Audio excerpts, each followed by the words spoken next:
Now at 5 o'clock, the FDA could greenlight the mixing and matching of COVID-19 booster shots as soon as tomorrow. They're going to make it easy. You can get a different booster if you want, but we're going to recommend staying with the same brand if you can. Making that decision really is a personal one. I think they're all going to be beneficial. Now, along with the approval, the FDA is also expected to authorize boosters of the Moderna and Johnson & Johnson shots. The possibility of mixing and matching could create some additional challenges for pharmacies administering booster shots. News 4's Gabriela Vidal is live at SLU Hospital with what those challenges are and why your local pharmacy may take longer to offer this as an option.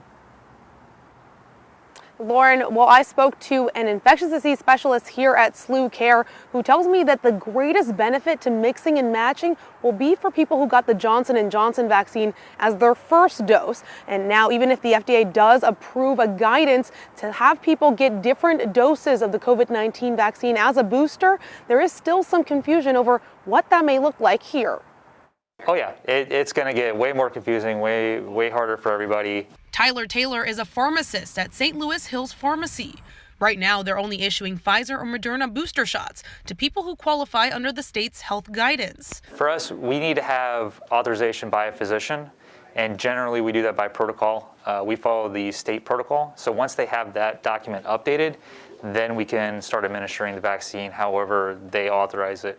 Which is why he says it could take a little longer for mixing and matching COVID-19 vaccines to become an option for his customers. I reached out to St. Louis County and St. Charles County Public Health Departments, both of which are waiting for guidance from the state or federal government on whether providers can mix and match booster doses. Infectious disease specialist Joanne Jose expects there will be more guidance from the FDA sometime within the next week.